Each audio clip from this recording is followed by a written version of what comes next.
Take the example of this beautiful woman by the name of Fatima radiallahu anha, the daughter of Rasulullah sallallahu alaihi wasallam. One of those who also had perfected her iman or her faith as well, as Rasulullah sallallahu alaihi wasallam had said. The Prophet also said that Fatima would be the first to follow him from his family to the hereafter, meaning that she will be the first to pass away.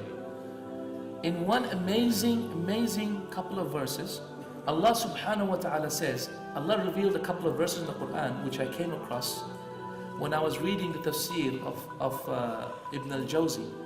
I came across his explanation of a couple of verses of the Quran. And the verses in the Quran go like this.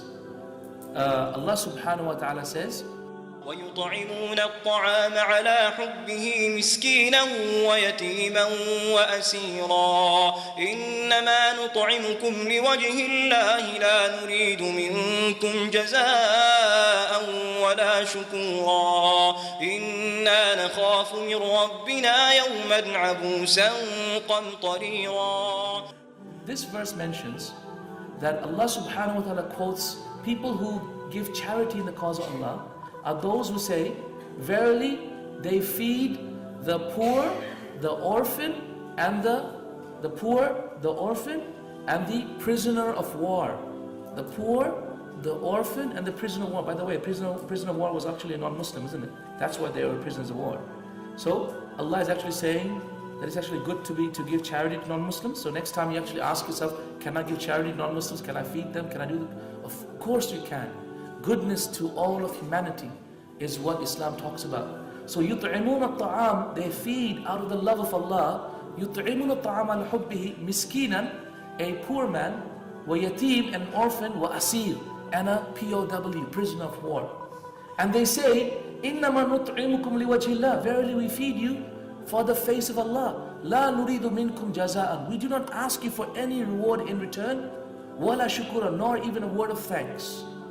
إِنَّمَا نَخَافُ مِنْ رَبِّنَا يَوْمًا عَبُوسًا قَمْطَرِيرًا, verily we fear a day. We do this because we are afraid for ourselves on a day in which the hearts will turn inside out from fear on that day, which is the day of judgment.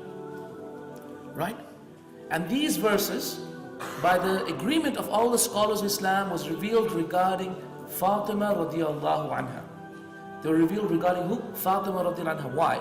Because Ali radiallahu anhu, who was the son-in-law of Rasulullah, used to carry things on his head and ferry water and ferry things from people's house to other houses, and then get some wheat and barley as payment. He would take the wheat and barley at home. Fatima radiallahu anhu would then use that wheat and barley to actually cook bread with it.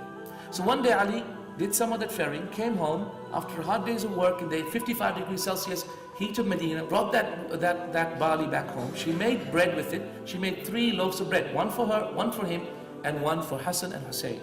But before the food could be served to Ali and Hassan Hussein, a prisoner of war walked by. So she looked at him, saw that he had just been freed and he is hungry, so she gave him a piece of bread. 2 more to go. And an orphan passed by. She rubbed her hand over his head, felt sorry, pity, and gave him a piece of bread. Not thinking of anything, not thinking where they're going to eat. And then thereafter, a poor person walked by and she gave another piece of bread. So the blessed family went to bed hungry that night. The whole family. And so Allah revealed this verse. Do you know what's amazing about this verse? Do you know what's amazing about this verse? Is that thereafter, after these verses, God describes paradise in no less than 15 verses. An extensive description of Jannah, extensive description of paradise. Now, whenever you go to any extensive description of paradise in the Quran, you will find that God talks about the beautiful women of Jannah as well, which are the women or the husbands that are or the wives created for husbands. God talks about them, except for these places, this part in the Quran. In this extensive description of Jannah, God does not talk about the Hur al-Ain or the women of Jannah, the beautiful women of Jannah. Why? Ibn al-Jawzi said, amazing. When I read this, like, oh my God, unbelievable. Do you want to hear it? You sure? Keep you in suspense. Okay, Ibn al-Jawzi, may Allah have mercy upon him, said, Allah subhanahu wa ta'ala loved the action of Fatima so much and knew her jealousy of other women because she didn't want Ali to take another wife. Knew her jealousy so much so that he revealed verses about Jannah and did not mention the Hurul Ain at all, because he did not want to offend Fatima radiallahu anha. Allahu Akbar. Amazing. These verses were obviously revealed for Fatima, right? Because of the good act that she did. He didn't want to offend his slave. Do you want to offend his slave? He knows his slave doesn't like something.